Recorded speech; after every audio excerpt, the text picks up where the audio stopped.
Y muy buenas tardes a todos. Nuevamente, muchas gracias por estar aquí con nosotros, por acompañarnos en este tema tan interesante el día de hoy. Tenemos con nosotros la presencia de la abogada Leslie Miranda. Es un gusto para mí poder presentarla. Ella está licenciada en California y en Venezuela. Ella estudió el LLM con nosotros en University of San Diego. Tiene un currículum con muchísima experiencia en impuestos, en tax, es un tax lawyer, trabaja actualmente para la oficina Hone Maxwell y tiene muchos estudios que tienen que ver con impuestos y estoy segura que ella va a poder hablar acerca de este tema de una forma increíble porque es su día a día. Gracias nuevamente, Leslie, por estar con nosotros. Recuerden utilizar el espacio de chat para cualquier pregunta, saludo, lo que prefieran. Esta charla se llevará a cabo de 40 minutos por parte de la abogada Leslie. Ella indicará cuándo es el momento entonces de leer las preguntas y ustedes en cuanto estén escuchando algo que les pueda surgir una duda, escríbanlo por favor ahí en el chat para que después ella entonces pueda responder a su pregunta. Recuerden también que no es un espacio para respuestas personales, no podemos dar consejos legales personales, pero sí, por supuesto, responder a cualquier duda que les surja a partir de lo que ella va explicando. Así que nuevamente, gracias por estar aquí con nosotros. Leslie, no te quito más el tiempo. Gracias por tu tiempo, gracias por tu expertise que vas a compartir con nosotros mucha información muy valiosa el día de hoy. Muchas Adelante. gracias, Ruby. Bueno, muchas gracias a todos por estar aquí hoy y compartir esta hora con nosotros. Una vez más, gracias a la Universidad de San Diego. Como Ruby dijo o mencionó, yo hice mi LLM en la Universidad de San Diego y tengo muy buenos recuerdos de la universidad, así que me encanta estar hablando hoy con ustedes desde esta sede. Y bueno, vamos a compartir la pantalla. Hoy vamos a hablar en rasgos generales de las obligaciones fiscales para los latinos o para cualquier ciudadano, digamos, no americano que viva en Estados Unidos o invierta en Estados Unidos, ¿verdad? Como dice Ruby, vamos a poner las preguntas en el chat y al final de la presentación o de los 40 minutos leeremos algunas de las preguntas. Lo que no nos dé tiempo, siéntense libres de enviarme un email y yo se los contesto vía email, igual que si quieren la presentación, los slides, también se los puedo mandar a través de Ruby. Bueno, vamos a compartir entonces la presentación.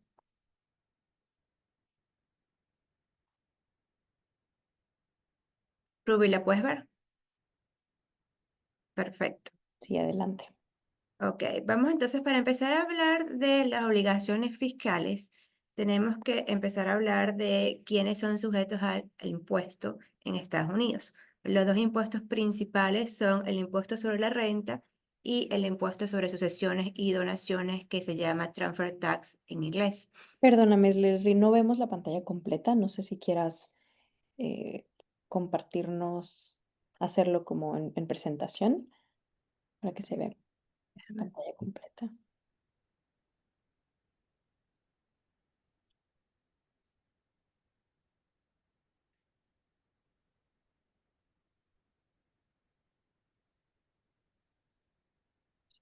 Sí, no sé por qué no me lo está dando en presentación.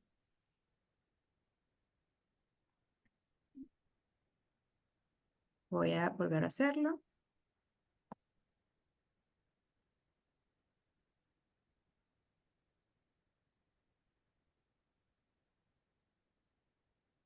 Ahora, Todavía no está como presentación. ok, ¿lo quieres hacer tú de tu lado? Sí, Ah, ok, yo lo perfecto. abro, dame Voy a un hacer minuto. stop sharing para que lo puedas hacer tú. Vale, lo abro, dame un minuto.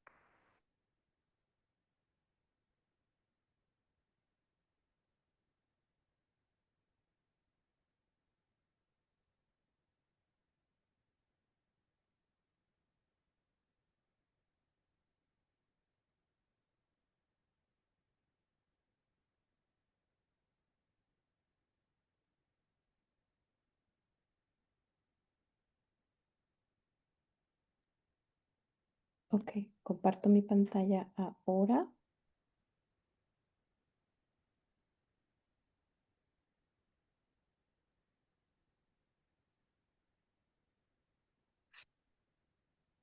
Mm, Ahí, Perfecto. ¿cierto? Sí. Súper. Lo que voy a tener que decirte entonces para que pases los Adelante. slides, ¿verdad? Yo estoy aquí, sí. Ok, Ruby, si quieres pasa 2 slides para que entremos al impuesto sobre la renta. Perfecto. Entonces, ¿quiénes son las personas sujetas al impuesto sobre la renta? Principalmente, pues las personas estadounidenses, ciudadanos americanos, empresas formadas en Estados Unidos, residentes permanentes, es decir, gente que tiene green card, y gente que cumple con la presencia sustancial. Este es uno de los puntos más importantes porque mucha gente se confunde acerca de esto, acerca de qué es la presencia sustancial y creen que no están sujetos al impuesto sobre la renta. Próximo, Ruby. La presencia sustancial está basado en el tiempo que ustedes pasan en Estados Unidos. No está basado en si tengamos un green card, no está basado, o sea, puede ser una persona, por ejemplo, en una visa de turismo, puede ser incluso una persona legal o puede ser una persona en cualquier otro tipo de visa que no sea de estudiante. Y está basado en el tiempo que pasamos en Estados Unidos. Normalmente el test son 183 días, pero es un test un poquito complicado porque se cuenta los días actuales que van corriendo en el año actual, se cuenta un tercio del año anterior y un sexto del tercer año. Entonces hay algo que se llama Safe Harbor o refugio seguro, que son 120 días al año. Si la persona pasa durante un lapso de 3 años más de 120 días por año, normalmente cumple con la presencia sustancial, es decir, va a ser sujeto al impuesto sobre la renta en Estados Unidos y ya vamos a ver qué significa eso. Las excepciones, hay excepciones a esta regla. Como dijimos, las personas que están en visa de estudiantes no están sujetas a esto. Personas que son atletas, por ejemplo, están en el país por un tema relacionado con esa carrera, no cumplen con el precio sustancial. Y los tratados fiscales, ¿verdad? Algunos tratados fiscales dicen que la residencia, por ejemplo, está basada en la conexión más cercana. Por ejemplo, el Tratado México-Estados Unidos. Podemos usar la relación más cercana o la conexión más cercana. Es decir, si el tratado me deja elegir otro país como mi residencia, porque yo tengo allí mi casa, tengo mi empleo, tengo una serie de elementos que la IRS considera. Son como 2 elementos. Si puedo probar eso, pues ya no cumpliría la presencia sustancial. Son algunas excepciones, pero en general está basado en el tiempo, que son 183 días en 3 años o 120 por año. La siguiente, Rubí. Ok, ¿qué pasa entonces si yo tengo un green card o soy ciudadano americano o cumplo con la presencia sustancial de los 183 días? Si se considera eso, entonces yo voy a ser grabado como una persona estadounidense, es decir, tengo que reportar y pagar impuestos sobre mis ingresos globales, es decir, los ingresos que me genere cualquier alocación, cualquier ubicación. Por ejemplo, si yo soy de Colombia o de Venezuela o de México, los ingresos que genero en Estados Unidos, los ingresos que genero en Colombia, los ingresos que genero en cualquier lugar, independientemente de cuál sea mi residencia, independientemente del tiempo que esté afuera de los Estados Unidos también. O sea, por ejemplo, si tengo un green card, pero estoy 6 meses en otro lugar, no tiene nada que ver porque bajo el test del impuesto sobre la renta voy a tener que declarar y pagar impuestos sobre mis ingresos mundiales. La siguiente, Rubén. Ahora, ¿qué pasa con las personas que no son residentes? No soy americano, no tengo un green card, no paso los 183 días en Estados Unidos. Esas personas que son no residentes nada más pagan impuestos sobre la renta sobre los activos que están generados aquí por algún comercio o por algún negocio, o los pasivos que son las inversiones, ¿verdad? Si tengo dividendos, si tengo, por ejemplo, un inmueble en Estados Unidos que me genera renta, etcétera. Nada más pagaríamos impuestos sobre esos activos, no sobre las rentas mundiales como pasa para la persona americana, como se le dice en inglés, el USA person. Siguiente, Rubí. Ok, los ingresos pasivos para los no residentes están grabados al 30%. Sin embargo, la mayoría de los tratados internacionales tienen tasas reducidas.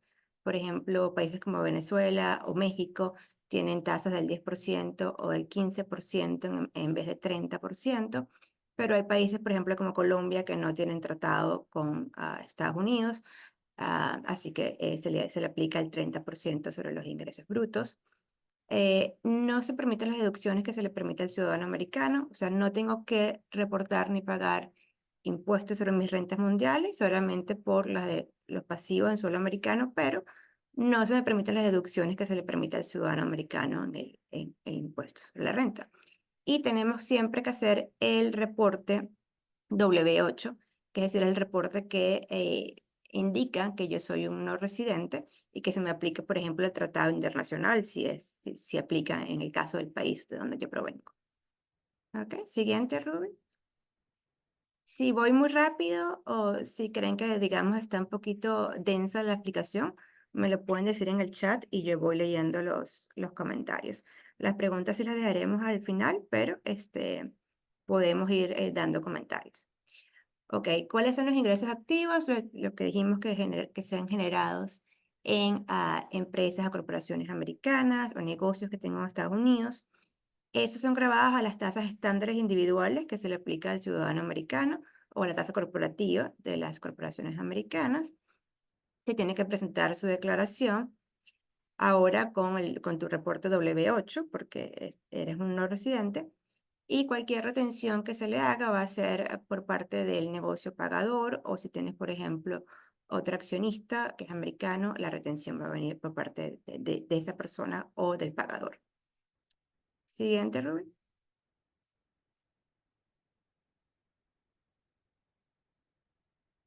Ok, ¿qué pasa con las personas que se consideran ciudadanos americanos, pero por ejemplo pagan impuestos sobre la renta en otro país? Porque por ejemplo tengo doble nacionalidad, soy mexicano, americano, colombiano, americano, etcétera. Hay, digamos, algunas herramientas para evitar la doble tributación. La primera herramienta que te permite el código de tributos aquí en Estados Unidos es la exclusión de los ingresos obtenidos en el extranjero. Hay una exclusión de $130,000 de ingresos obtenidos en el extranjero. Hay que reportarlo. Muchas personas piensan que como es una exclusión no hay que reportarlo. Hay que reportarlo, pero no se paga impuestos sobre los primeros $130,000 que se obtienen en el extranjero. Siempre que esos ingresos vengan de servicios que he prestado o, por ejemplo, de salarios que he recibido, no de inversiones. Luego de eso tenemos el crédito fiscal por el impuesto que se pagó en el extranjero. Entonces, después de esos 130,000, también puedo acreditar los impuestos que he pagado en otro país. También están los tratados de doble tributación, pero tenemos que acordarnos que los tratados normalmente tienen la cláusula de ahorro o el saving clause que se le aplica al americano y Estados Unidos pues se reserva el derecho de tratar a sus ciudadanos como ciudadanos americanos y aplicar el impuesto sobre la renta, como se dice en Estados Unidos, y no como su residencia o digamos, su nacionalidad de otro país. Una vez que ya somos ciudadanos americanos, pues se nos aplica, digamos, el impuesto sobre la renta como se lo aplica a los americanos. Por ejemplo, si tengo un green card, me considero USA person y se me va a aplicar el impuesto. Pero tenemos estos tratados perdón, estos mecanismos para evitar la doble tributación que me excluyen $130,000 de los que he recibido en el extranjero y que me dan unos créditos fiscales por lo que he pagado en el extranjero. Próximo, Rubén. Ok, ahora vamos a entrar en el impuesto de transferencia. Quería entrar de seguido a este impuesto porque el test o digamos la forma en que las personas son sujetas al impuesto de transferencia es distinto a el test del impuesto sobre la renta y hay mucha confusión en eso. El impuesto de transferencia cubre donaciones y sucesiones y la forma de determinarlo es para ciudadanos americanos o para personas que están domiciliadas en el país. Ya vamos a ver lo que es eso. Eh, no hay exenciones familiares como pasa en otros países en Latinoamérica por descendientes o ascendientes. Nada más hay exenciones para los cónyuges. Siguiente, Ruby. Ok, como dijimos, el test para el impuesto sobre la transferencia, es decir, impuesto sobre sucesiones y donaciones, depende si la persona es ciudadana americana, porque tiene green card o porque tiene ciudadanía, y si la persona está domiciliado en Estados Unidos. El IRS tiene una serie de factores para ver quién está domiciliado en Estados Unidos, pero el tema principal que ellos ven es el ánimo de la persona de quedarse a vivir en Estados Unidos. Siguiente, Ruby. Este es el concepto que ellos tienen al IRS, una persona que adquiere un domicilio en un lugar al vivir allí, incluso por un breve periodo de tiempo, con la intención de no mudarse en el futuro, o sea, con la intención de seguir en Estados Unidos. Es la residencia con la intención de permanecer. Si la persona no tiene intención de permanecer indefinidamente, pues no es sujeto al impuesto de transferencia. ¿Cómo sabemos o cómo demostramos que alguien tiene la intención de permanecer? Siguiente, Rubén. El IRS tiene una serie de factores que indican si una persona tiene el deseo de permanecer aquí. Si, por ejemplo, si cuando la persona murió o cuando la persona quiere, digamos, por ejemplo, dar una donación, ¿cuál es su residencia permanente? ¿La persona tiene un green card o no? El green card no es decisivo, porque yo puedo tener un green card, ¿verdad? Y residir en otro país, pero es un elemento de mucha fuerza para el IRS, porque normalmente cuando las personas tienen un green card es porque desean vivir en el país, tener un estatus legal en el país. Entonces, aunque no es definitivo, el green card es un elemento muy fuerte cuando el IRS hace este test. Luego, el tiempo que tú pasas en Estados Unidos versus otros países, la ubicación de tus bienes personales, dónde está tu casa, dónde está tu lugar de empleo, dónde están mis bancos, mis abogados, dónde está la ubicación de mis asesores principales, mis médicos. El IRS va sobre todos esos elementos. Cuando declaro mis impuestos, ¿qué declaro como mi residencia? Declaro que es Estados Unidos, declaro que estoy en otro país. Siguiente, Rubí. Ok, una vez que, digamos, ya somos sujetos al impuesto sobre la transferencia, tenemos que reportar y ser sujetos al impuesto sobre nuestros activos en todo el mundo. Nuestros activos acá, nuestros activos que tenemos en otros países. La tasa del impuesto es bastante alta, puede llegar a 40%.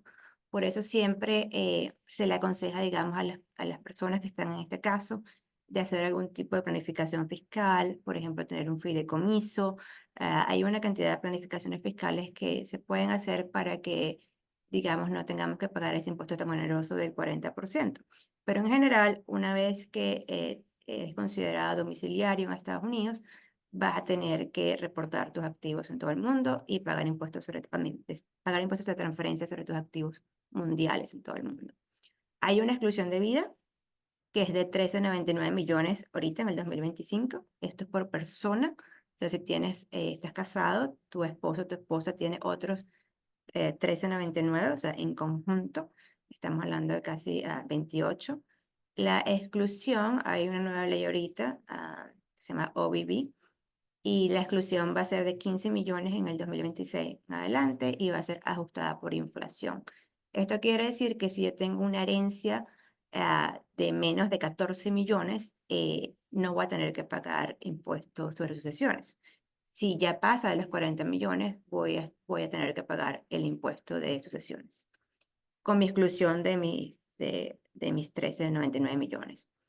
Hay otra exención anual que es de 19,000 por donatario, que me permite a mí donarle a cualquier persona, mis hijos, al vecino, a quien yo quiera, 19,000 dólares, y que está exento del impuesto de transferencia. La única exención que es ilimitada es para los cónyuges, es decir, yo puedo darle a mi cónyuge a mí, sin estar sujeto al impuesto. Próxima, Rubén. Ok, ahora para las personas no estadounidenses o que no cumplen con este test, es decir, no soy domiciliario en Estados Unidos. Nada más se paga impuestos de la transferencia, es decir, sobre sucesiones y donaciones sobre los activos situados en Estados Unidos. Y la exención es muy baja, es de 60,000 dólares nada más, pero nada más se me aplica a los activos situados en Estados Unidos. Es decir, si no soy residente, no me considero domiciliario, nada más tengo impuestos sobre sucesiones y donaciones por mis activos en Estados Unidos. Siguiente, Ruby. Ok, ¿cuáles son los que se consideran sitios o activos en Estados Unidos? Las acciones de compañías americanas, las constituciones de empresas, fondos mutuos, propiedad inmobiliaria en Estados Unidos, dinero que yo tenga aquí en un banco americano, dinero que tenga en efectivo, cualquier bien personal ubicado en Estados Unidos. Todas esas listas son sitios o son, eh, digamos, cosas que tenemos en Estados Unidos que van a ser sujetas al impuesto de transferencia. Las que no están sujetas son, por ejemplo, acciones en compañías extranjeras, fondos mutuos, depósitos en bancos de cuentas extranjeras, que no sea una filial de un banco americano, sino que sea una cuenta extranjera, bonos del tesoro, y la criptomoneda por ahora es incierto porque el IRS, digamos, está dictando ahorita dictámenes al respecto. Así que todavía es un área gris, pero en general debería ser considerada en los sitios en Estados Unidos. Próxima, Ruby.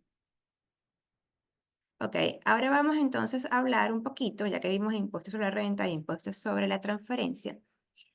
¿Cuáles son los informes más comunes que tienen que presentar el ciudadano americano o el que se considera persona estadounidense bajo los efectos del impuesto sobre la renta? Si yo me considero USA person porque tengo mi nacionalidad o porque tengo mi green card o porque cumplo con los 183 días, voy a tener que hacer todos estos reportes. Tengo que reportar la propiedad de mis negocios en el extranjero, las transacciones con fideicomisos extranjeros, las cuentas bancarias en el extranjero. Ahorita vamos a ver cuáles son los límites de esto. Los activos extranjeros y algunas herencias y donaciones extranjeras. Vamos a ver ahorita los límites. Ok, siguiente, Rubén. Ok, la primera y la más popular, la más fundamental, digamos, son los F-Words. El F-Word es un formulario que yo tengo que llenar cuando tengo una cuenta en el extranjero y la cuenta sobrepasa en cualquier momento del año más de $10,000. O si tengo varias cuentas en el extranjero y entre ellas sumadas me da $10,000, tengo que reportar las cuentas a Estados Unidos, al IRS, en un formulario que se llama F-Word. Bueno, en realidad se reporta el FINCE y el IRS para el formulario F-Words. También tengo que reportar si, por ejemplo, tengo una corporación afuera, una compañía afuera, y yo soy el signatario de la corporación para las cuentas bancarias. Es decir, si tengo firma en las cuentas bancarias, tengo autoridad de firma, porque soy socio principal, porque cualquiera de estas características que me dé firma, tengo que reportarlas si las cuentas tienen más de $10,000. Si no las reporto, hay una multa mínimo de $10,000 por año que no se reporte.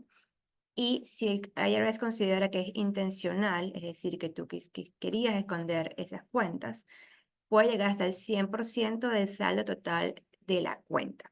Es decir, es una multa muy grande y se puede evitar con simplemente hacer el reporte, porque es un reporte, no es que vamos a pagar impuestos sobre las cuentas que tenemos afuera, pero tenemos que reportarlas al IRS. El IRS lo que busca es que sus nacionales no tengan cuentas en el extranjero y que no sepamos hacia dónde se va el dinero. Entonces es un reporte que hay que hacer, pero si no se hace, entonces las multas son muy grandes, son de $10,000 en adelante, y si se considera intencional, hasta el 100% del saldo de esas cuentas. Próxima, Ruby. Ruby, próxima. Ok, luego tenemos que reportar las donaciones y las herencias extranjeras. Otra vez, no hay impuesto en Estados Unidos. La persona que recibe la donación no paga impuesto. Normalmente es la persona que dona la que paga el impuesto. Pero sin embargo, si recibo una herencia extranjera, tengo que reportarla en el formulario 3520. Si la recibo de una persona natural y supera los $100,000, tengo que reportarla en mi formulario 3520. Y si la recibo de una corporación extranjera, una donación o una herencia, puede ser, si supera 19,570, o sea, prácticamente $20,000, tengo que hacer el reporte. Hay algunas excepciones a esto. Por ejemplo, si yo, por ejemplo, soy un padre y le quiero dar a mi hijo educación, ¿verdad? Y entonces le pago directamente a la universidad el tuition y medical expenses, ese tipo de cosas, cuando son pagados directamente al proveedor, está excluido ah, de ese formulario. Entonces, hay algunas excepciones, pero en general, si yo recibo de una persona natural más de $100,000 en efectivo, o, por ejemplo, me hacen un pago acá directamente a mi cuenta bancaria para un carro o para lo que sea, una donación, no, esa persona no recibe nada a cambio. Tengo que reportarlo si es más de $100,000 y si es una corporación más de $19,570.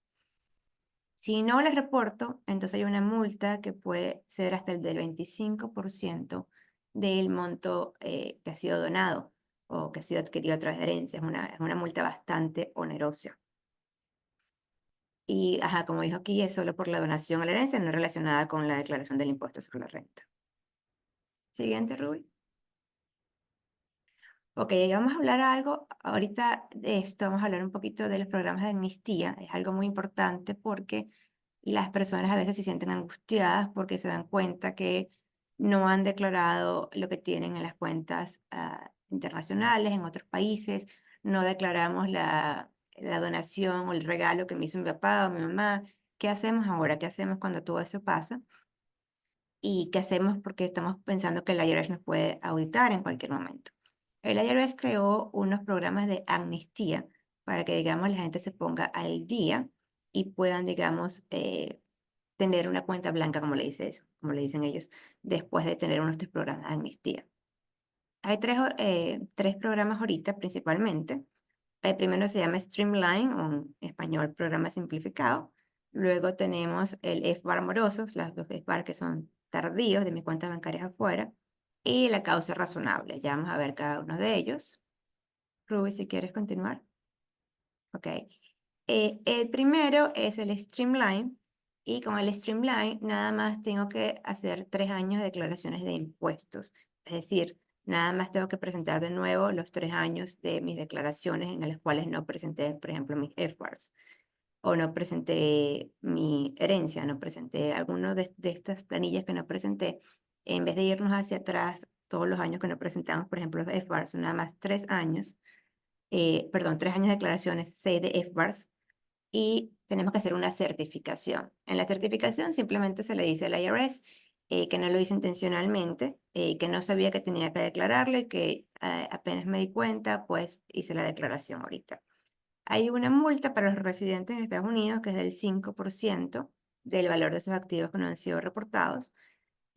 Parece muy alta, pero en realidad es mucho más baja que las multas de las que hablamos ahorita, que me pueden, digamos, eh, caer si el IRS me audita. Es importante mencionar que si el IRS me audita, ya no puedo aplicar en ninguno de estos programas de amnistía.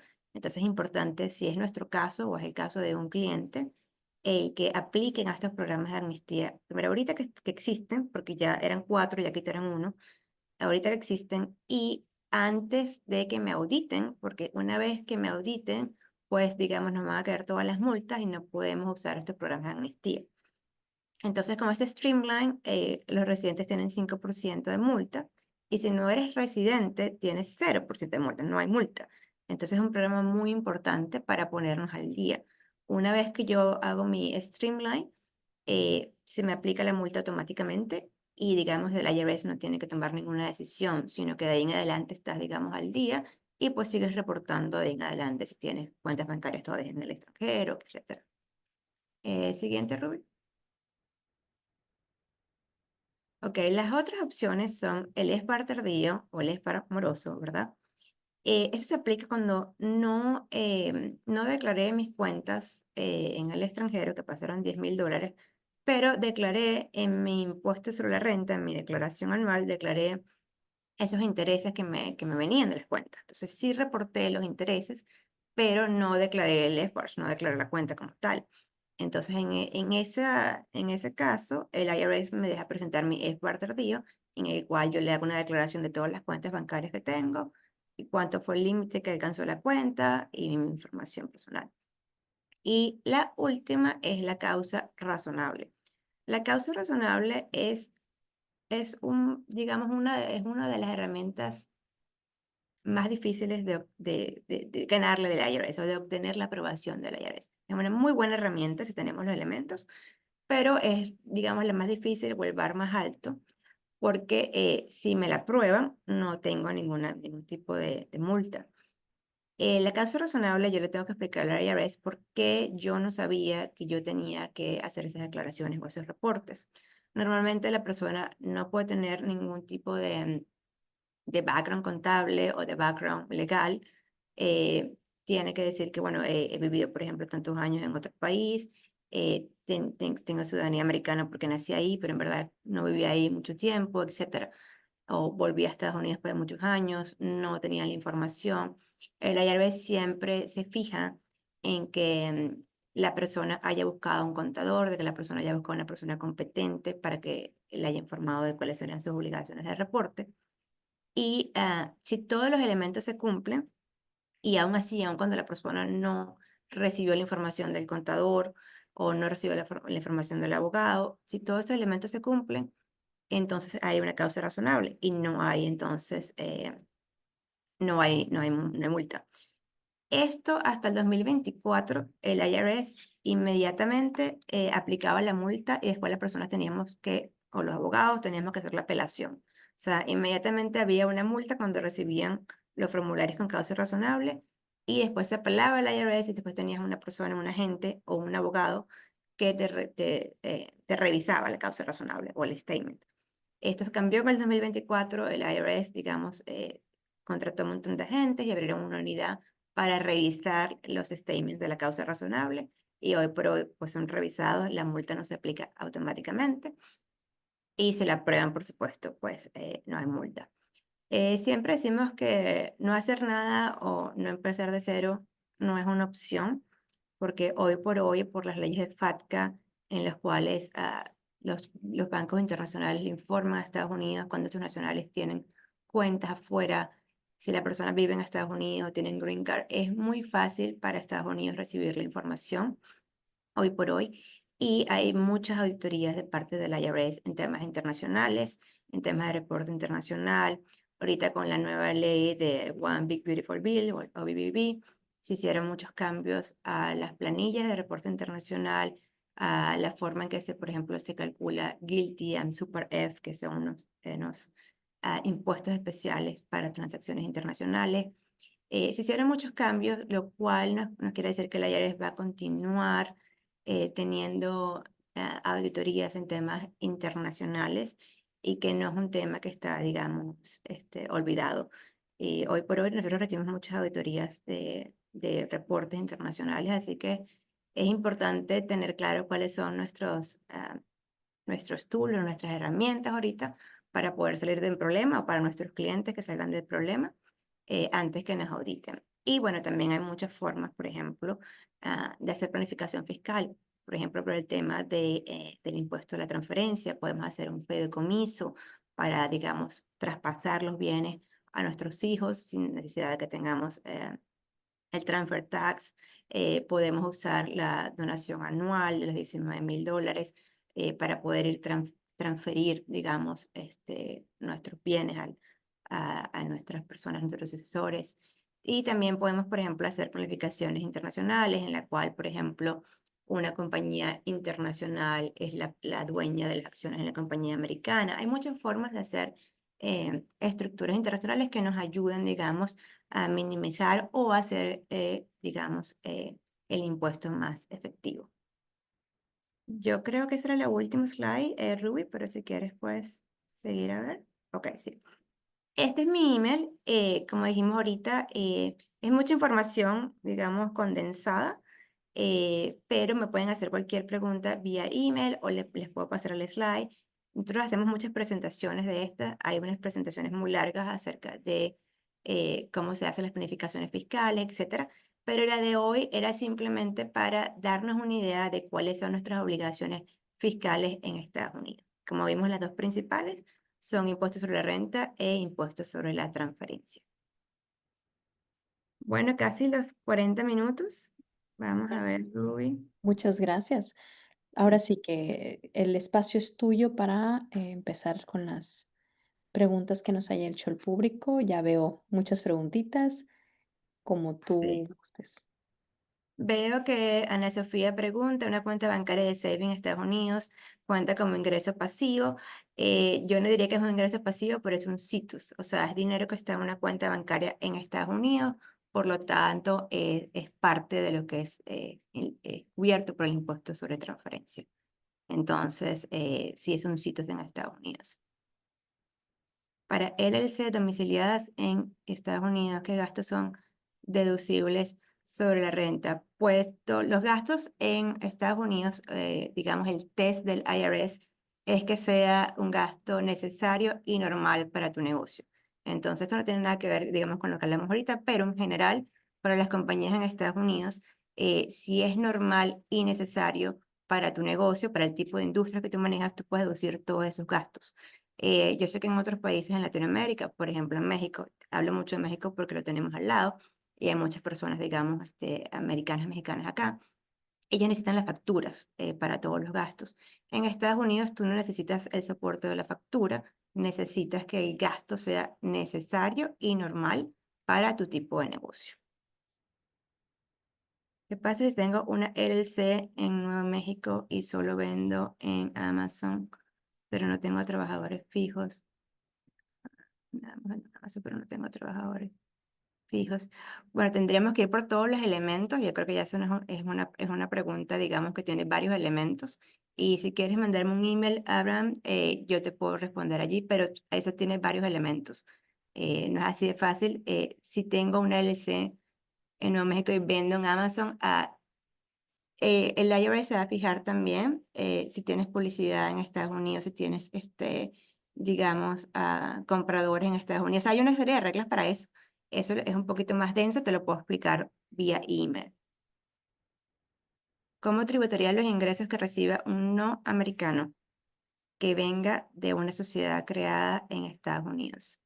La sociedad creada en Estados Unidos va a pagar impuestos sobre la renta. Si tú eres una persona no americana, ¿verdad? Estás recibiendo ingresos en Estados Unidos, esos sitios tienes que declararlo a Estados Unidos.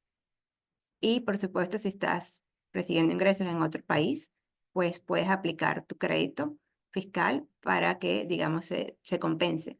Pero el ingreso recibido en Estados Unidos, así no residas acá, tienes que declararlo a Estados Unidos. Ok. Wow, hay una cantidad de preguntas. Yo creo que por la hora hacemos dos o tres más, Ruby. Ok, perfecto.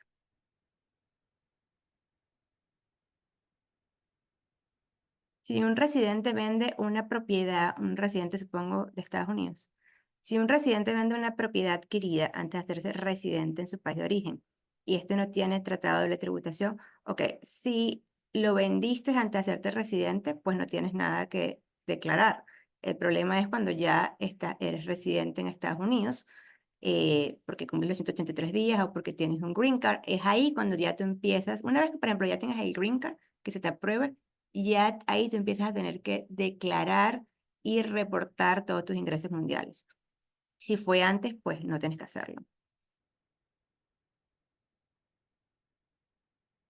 Si tengo una cuenta de ahorros en Estados Unidos y de ahí hago inversiones en instrumentos bancarios, la obligación fiscal por ese ingreso, ¿mi banco debe reportarlo o debe hacerlo yo por separado? Si tienes una cuenta de ahorro en Estados Unidos, tú vas a reportar, digamos, cualquier ingreso que te venga de alguna inversión en tu declaración de impuestos sobre la renta. Lo que tienes que reportar en el FBAR es las cuentas que tienes afuera, no las cuentas que tienes en Estados Unidos. El IRS lo que busca es un reporte de dónde está ubicado el dinero de sus nacionales, que en este caso puede ser que sean ciudadanos, que tengan green card o que cumplen con la presencia sustancial. La cuenta de afuera es la que tú reportas. La cuenta de Estados Unidos no la reportas en el FBAR. Y tienes que, por supuesto, reportar como impuesto sobre la renta si tienes algún tipo de ingreso por alguna de esas inversiones. La conferencia queda grabada, sí, entiendo que queda grabada, Ruby.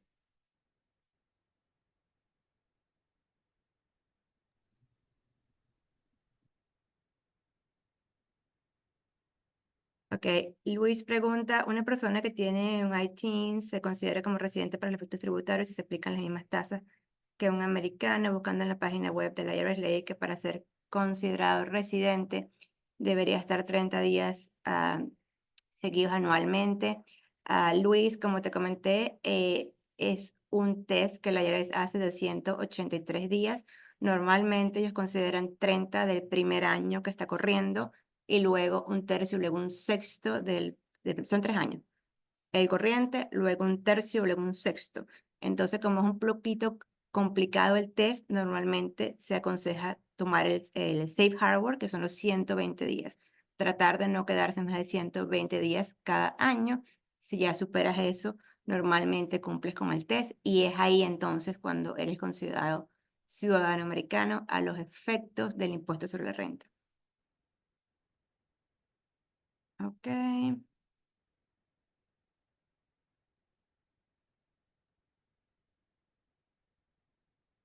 Si un no ciudadano que vive en Estados Unidos vendió la propiedad en un país extranjero, le pagaron por una transferencia, los debe declarar como transferencia. Un ciudadano que vive en Estados Unidos, a través domiciliario, vende una propiedad en un país extranjero y le pagaron por una transferencia. ah, Eso no es, o sea, el transfer tax es donación y sucesión. Aquí creo que estamos hablando de un poquito de ingresos. Entonces, sí tienes que reportarlo, digamos, si cumples con uno de los tres tests. Si vives en Estados Unidos, pues vas a cumplir con la presión sustancial. Así seas, por ejemplo, estés en un green card o incluso estás ilegal. Si cumples con la presión sustancial, vas a tener que declarar, digamos, tu ingreso a nivel mundial. Pero no es el transfer tax. El transfer tax, que es para sucesiones y donaciones, es para las sucesiones que te vengan de afuera o las donaciones que te vengan de afuera si eres domiciliario. Pero en este caso que vendiste una propiedad y te pagaron, digamos, no es transfer tax, es impuesto sobre la renta.